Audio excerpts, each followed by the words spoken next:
श्री सद्गुरु महाराज की जय।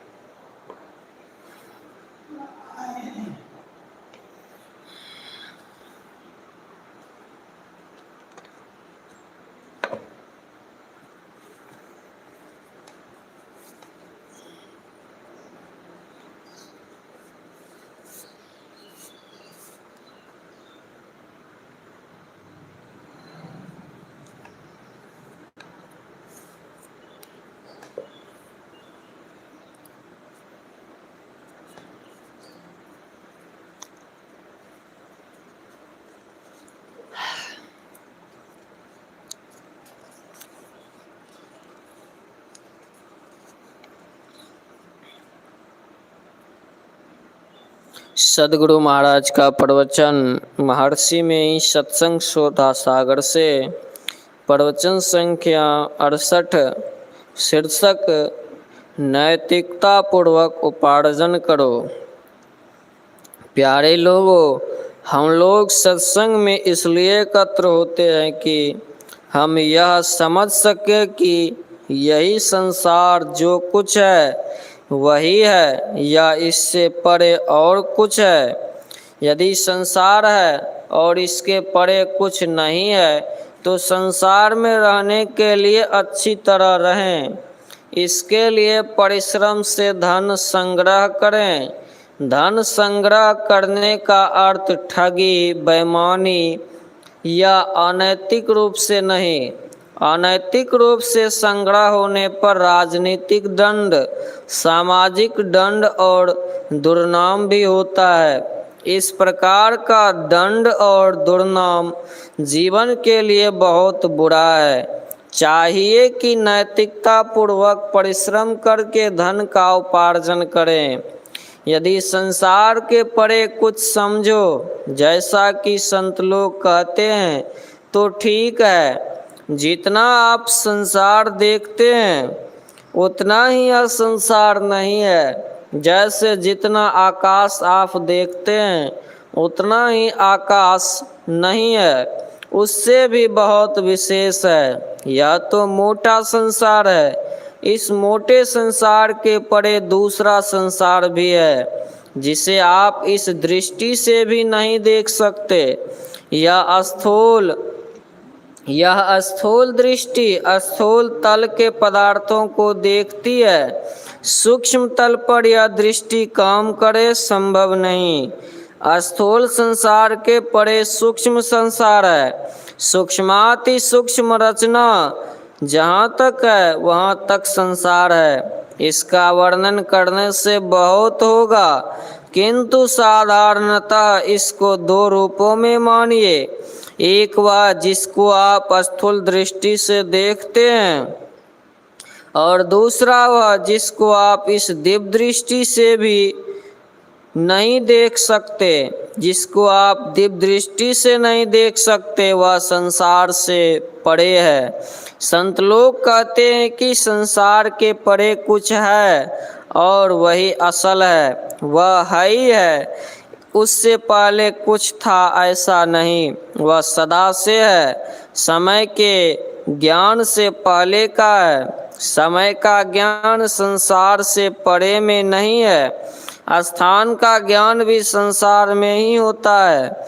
शास्त्रों में देश काल कहा गया है। देश काल के परे उत्कृष्ट पदार्थ को संतों ने ईश्वर परमात्मा कहा है। उसे अनेक नामों से पुकारते हैं, जैसे ईश्वर, परमात्मा, खुदा, गॉड, अल्लाह आदि। वह सदा से है, उसका अभाव कभी नहीं हो सकता। संतों ने कहा कि संसार में आप पूर्ण रूप से सुखी रहेंगे संभव नहीं। यहाँ कभी दैहिक, कभी दैविक और कभी भौतिक, ये तीनों ताप होते रहते हैं। इनके बाद मानसिक ताप भी होता है। करोड़ों रुपये हाथ में है, पलंग पर सोए हैं, किंतु कोई चिंता की बात हो जाती है तो चैन नहीं मिलता। उपर्युक्त 4 प्रकार के तापों से धार्मिक भी तपते हैं और अधार्मिक भी तपते हैं, बल्कि अधार्मिक भाव से बरतने पर और विशेष रूप से तपते हैं।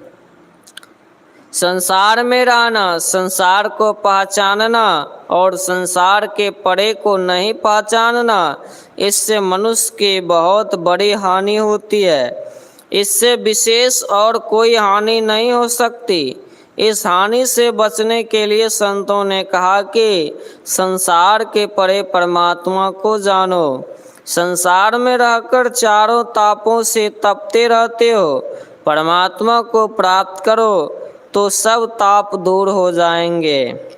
परमात्मा के लिए लोगों में साधारणतः 2 प्रकार के ख्याल हैं। एक ख्याल है कि परमात्मा व्यक्ति रूप में शरीरधारी, चाहे मनुष्य शरीरधारी चाहे देवधारी रूप में है, अथवा इन दोनों के परे विराट रूप वाला। दूसरे का ख्याल है कि परमात्मा व्यक्ति में नहीं है, वह किसी तरह किसी आधार पर अवलंबित नहीं है। विराट रूप लो, नरसिंह रूप लो या विष्णु रूप को लो, ये धरती पर खड़े हैं। किसी स्थान का अवलंब लेकर रहने वाला ईश्वर नहीं है। कोई कहे कि आकाश में रहने वाला, कोई कहे कि आकाश में है तो आकाश में वायु ही उसका अवलंब है। यदि सूक्ष्म रूप मंडल का रहने वाला माना जाए तो वह मंडल उससे बड़ा हो जाता है, वह मंडल ही उसका आधार हो जाता है। किंतु वह परमात्मा आकाश या मूल प्रकृति के आधार पर नहीं रहता। मतलब यह कि उसमें स्थान और स्थानीय इन दोनों का भेद नहीं है। जो किसी आधार का आधेय नहीं, जो सबके आदि का है, वह ईश्वर परमात्मा है।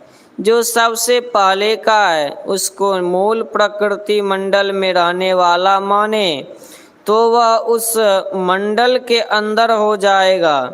इस प्रकार वह मंडल उससे बड़ा हो जाएगा। ऐसा परमात्मा नहीं होता। जो स्वावलंब है वह जिस आधार पर रहता है, जैसे 5 तत्व यानी आकाश से लेकर मिट्टी तक जितने तत्व हैं, सब एक के आधार दूसरे पर हैं। इन 5 तत्वों के अंदर आप आकाश को लीजिए तो आकाश निराधार है। चारों मंडलों से आकाश मंडल बड़ा है। मतलब यह कि जिस मंडल के अंदर कोई या कुछ रहता है तो वह रहने वाला उस मंडल से छोटा होता है। यदि परमात्मा किसी मंडल में है तो वह मंडल परमात्मा से बड़ा हो जाएगा, तो वह मंडल असीम हो जाएगा और परमात्मा ससीम हो जाएगा। किंतु तर्क बुद्धि ऐसा मंजूर नहीं करती। संतों ने कहा कि वह परमात्मा कभी आधे नहीं हुआ। विराट रूप कहने पर उसको भी किसी न किसी मंडल में रहना पड़ेगा। अर्जुन जिस विराट रूप को देखता था, वह विराट रूप और अर्जुन दोनों ही उसी मंडल में थे और बीच में कुछ फांक भी था। ससीम असीम पर शासन करे कब संभव है। इसलिए संतों ने बताया कि परमात्मा वह है जो अपनी सीमा नहीं रखता, वह किसी मंडल में आ नहीं सकता, वह सब में है और सबसे न्यारा भी है। संत कबीर साहब ने कहा, हाय सब में सभी ते न्यारा, जीव जंतु जल थल सभी में शब्द व्यापत बोलन हारा। सबके निकट दूर सभी ते, जिन जैसा मन किन्न विचारा। कहे कबीर सुनो भाई साधो, शब्द गहे सो हंस हमारा। जैसे संसार में हमारा योग हो गया है, संबंध हो गया है, उसी तरह हम परमात्मा से योग करें, संबंध करें। संसार में संबंध करने से आपकी क्या हालत है देखें। आप परमात्मा से संबंध करके देखिए कि क्या होता है। संबंध करने की विधि क्या है, इसी को बताने के लिए संत मत है। परमात्म संबंधी ज्ञान देने के लिए संतों का उपदेश है। यह ज्ञान वेद पुराणों में मौजूद है और संतों ने भी यही बात कही है। यदि कोई यह कहे कि यह ज्ञान नवीन है, पहले यह ज्ञान नहीं था, तो ऐसा कहना पुराने ग्रंथों का अनादर करना है, जो कहते हैं कि वेद में सब ज्ञान है। और जब वे ही कहें कि यह ज्ञान नवीन है, तब वे वेद की मर्यादा को घटाते हैं। संस्कृत ग्रंथों में और हमारी भारतीय भाषा में भी यह ज्ञान है। कलिकाल के संतों की पोथी में भी यह ज्ञान है। यदि वे कहे कि पहले के ग्रंथों में यह बात नहीं थी, तो इतना अवश्य कहेंगे कि उनको इस बात का ज्ञान नहीं था कि पहले की पुस्तकों ग्रंथों में क्या था। परमात्म ज्ञान के लिए ग्रंथों में बताया गया है कि इंद्रियातीत पदार्थ ही परमात्मा है। गो गोचर जहाँ लगे मन जाए, सो सब माया जानहु भाई। रामचरितमानस। किसी माइक रूप के दर्शन को परमात्म दर्शन नहीं कहा जा सकता। ब्रह्मा का देश, इंद्रलोक, गोलोक आदि सभी लोक संसार के अंदर हैं। इन लोकों में रहने पर पूर्ण सुख नहीं होता। इन सब स्थानों में भी चारों ताप लगे रहते हैं। वैकुंठ और गोलोक में भी कष्ट आता है। भृगु जी ब्रह्मा, विष्णु और महादेव जी को जांचने के लिए गए कि देखे इन तीनों में कौन बड़ा है। ब्रह्मा और शिव तो आवेश में आ गए, किंतु उन्होंने भगवान विष्णु की छाती में लात मारी, तो लात मारने पर भृगु जी को विष्णु की गंभीरता मालूम हुई। इनमें से किसी स्थान में पूर्ण शांति नहीं है। ज्ञानी जानता है कि माया में निर्माया व्यापक है, किंतु जानने मात्र से ही उसकी पहचान तो होती है नहीं। भगवान ने नारद को विश्व रूप का दर्शन देकर कहा था, तुम जो मेरे रूप को देख रहे हो, यह मेरी उत्पन्न की गई माया है। जो संसार से पहले का पदार्थ है, उसको पाए बिना सुखी नहीं हो सकते। अर्जुन ऐसे वीर को अभिमन्यु के मरने पर भारी कष्ट हुआ था, जिसकी वीरता में अत्यंत प्रसिद्धि थी। वह अर्जुन साधारण लोगों की लाठी से बेहोश हो गया। दो भुजी, चतुर्भुजी, बहुभुजी, इन तीनों प्रकार के रूपों के दर्शन अर्जुन को हुए थे, किंतु यह परमात्मा का दर्शन नहीं। संतों के विचार के अनुकूल परमात्मा वह है जिसको आप इंद्रियों से पहचान नहीं सकते। जिसको आप इंद्रियों से पहचानते हैं वह माया है। स्वाद जिह्वा का विषय है, स्पर्श त्वचा का विषय है, उसी प्रकार चेतन आत्मा का विषय परमात्मा है। संतों ने कहा कि ऐसी कोशिश करो जिससे परमात्मा को प्राप्त कर लो। अपने जाकर दर्शन करो। ऐसा नहीं कि वे आकर दर्शन देंगे, हम चलकर वहाँ जाएं, शरीर के अंदर अंदर चलें। यह मार्ग ऐसा है कि स्थूल इंद्रियों को, सूक्ष्म इंद्रियों को और प्रकृति मंडलों को पार करेंगे, तब अकेले होंगे और तभी परमात्मा को पहचानेंगे। मन के मंडल को पार करें, जड़ प्रकृति मंडलों को पार करें, तब अपनी चेतन आत्मा से ही परमात्मा को प्राप्त कर सकेंगे। दृष्टि इतनी सिमटे कि सभी इंद्रियों से बिल्कुल छूट जाएं। अंदर अंदर चलने पर जागृत स्वप्न दोनों छूट जाते हैं, सुषुप्ति भी छूट जाती है। ऐसा आप हो जाएं कि बाहर का ज्ञान आपको कुछ ना रहे। आप स्थूल इंद्रियों से ऊपर शिव नेत्र तीसरे तिल में ठहरिए, तो आपको ज्योतिर्मय शिव के दर्शन होंगे, जैसा कि योग सिखोपनिषद में लिखा है। बिंदुनाद महालिंगम शिव शक्ति निकेतनम देहम शिवालयम प्रोक्तम सदिदम सर्वदेहिनाम। बिंदुनाद महालिंग है और शिव शक्ति का घर है। इस शरीर को शिवालय कहते हैं। सभी प्राणियों को इसमें सिद्धि मिलती है, मुक्ति मिलती है। यदि कहो कि नाद क्या है, तो जहाँ बिंदु है वहीं नाद है। ध्यान बिंदु उपनिषद में लिखा है, बीजाक्षरम परम बिंदुम नादम तस्योपरि स्थितम सशाब्दम चाक्षरे क्षीणेनि शब्दम परमं पदम। ध्यान बिंदु उपनिषद। आप अपने को एक जगह केंद्र पर स्थिर कीजिए। पूर्ण सिमटाव होगा तो नाद खुल पड़ेगा। वहाँ ज्योतिर्मय बिंदु देखिएगा और ज्योतिर्मय नाद सुनिएगा। यदि कहिए कि नाद तो नाद ही है, फिर ज्योतिर्मय नाद कैसा, तो उत्तर है कि अंधकार का शब्द काला और ज्योति के शब्द को पकड़ने पर श्वेत शब्द मिलता है।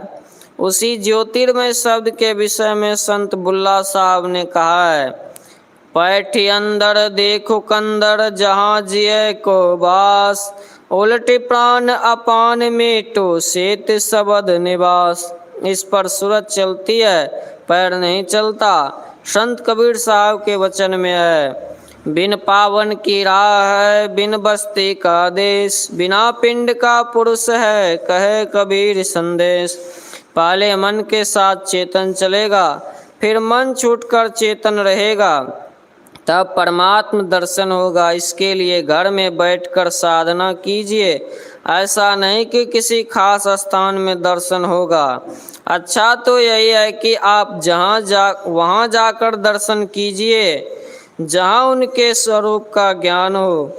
ऐसा नहीं कि उनको यहाँ बुलाकर दर्शन कीजिए। किसी मंदिर में जाने के लिए अपवित्र होकर क्यों जाइए, पवित्र होकर जाइए। पवित्र होने के लिए त्रिवेणी में स्नान कीजिए। वह त्रिवेणी क्या है?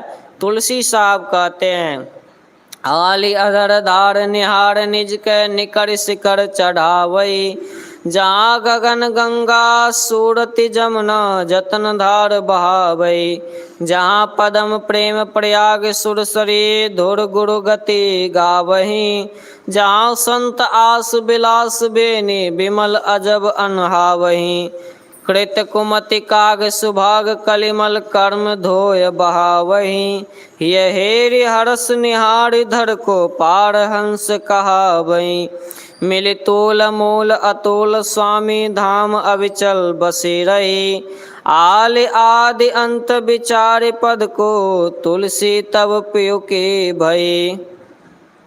बाहर त्रिवेणी के स्नान से पाप कट नहीं सकता। पवित्र तो अंदर की त्रिवेणी में स्नान करने से ही होगा, बाहर के तीर्थों में स्नान करने से नहीं। तीर्थ स्नान करने के लिए जाइए, किंतु मेले के समय में नहीं जाइए। स्नान दान से आप पाप से नहीं छूट सकते। पाप से छूटना ध्यान के द्वारा ही हो सकता है। परमात्मा की पहचान आत्मा से ही होगी। यदि कोई कहे कि हम अपनी देह में आत्मा है ही है और परमात्मा भी अपने अंदर में है, तो पहचान क्यों नहीं होती? तो उत्तर होगा कि आत्मा शरीर, इंद्रिय और प्रकृति के आवरण में है, इसलिए पहचान नहीं होती है। जब इन तीनों आवरणों से छूट जाएंगे तब दर्शन होगा, पहचान होगी। जैसे आँख पर रंगीन चश्मा रहने से बाहर की चीज चश्मे के रंग के अनुरूप देखते हैं, चश्मा उतार कर देखने से तो का सही रूप दिखता है। उसी प्रकार चेतन आत्मा के ऊपर माइक आवरण रहने के कारण माइक दर्शन होता है। माइक आवरण उतर जाने पर निर्माइक परमात्मा का दर्शन होता है। अपने अंदर सूरत से यात्रा करते हुए परमात्मा को प्राप्त कीजिए। झूठ, चोरी, नशा, हिंसा और व्यभिचार से छूट कर रहिए, तो आप संसार में सुखी रहेंगे और परलोक में भी सुखी रहेंगे। हम लोगों को स्वराज मिला है, उसमें सुराज हो जाए। राम राज वहाँ है जहाँ राम ही राम है, बिल्कुल आराम ही आराम है। पृथ्वी पर राम राज्य होना असंभव है। भजन कीजिए और अपने अंदर में प्रवेश कीजिए, वही असली राम राज मिलेगा। आत्मा शरीर और इंद्रियों से मिली जुली है और प्रकृति मंडल के आवरणों में है। इनसे छुड़ाइए, तब परमात्म दर्शन होगा। उपनिषद में है, विद्यते हृदय ग्रंथे छिद्यन्ते सर्व संशया क्षीयन्ते चास्य कर्माणि तस्मिन् दृष्टे परावरे। जड़ से चेतन के छूटने से ही परमात्म दर्शन होता है। गोस्वामी तुलसीदास जी ने कहा है, गो गोचर जहाँ लगे मन जाई, सो सब माया जानो भाई। रामचरितमानस। इन दोनों वचनों को यानी उपनिषद और गोस्वामी जी के वचनों को याद रखिए, तब जांच लीजिए कि ठीक ही ईश्वर का दर्शन हुआ या नहीं। अपनी परीक्षा आप कर लीजिए। लोगों को भजन करना चाहिए। भजन के लिए जितनी पवित्रता होनी चाहिए उतनी पवित्रता रखिए। पंच पापों यानी झूठ, चोरी, नशा, हिंसा और व्यभिचार से बचिए। इन पापों को नहीं करेंगे तो इतने पवित्र हो जाएंगे कि ईश्वर को पहचानने के योग्य हो जाएंगे। श्री सद्गुरु महाराज की जय। यह प्रवचन पूर्णिया जिला अंतर्गत संतमत सत्संग मंदिर सिकलीगढ़ धराड़ा में दिनांक 31 मार्च 1954 ईस्वी को अपराह्न कालीन सत्संग में हुआ था।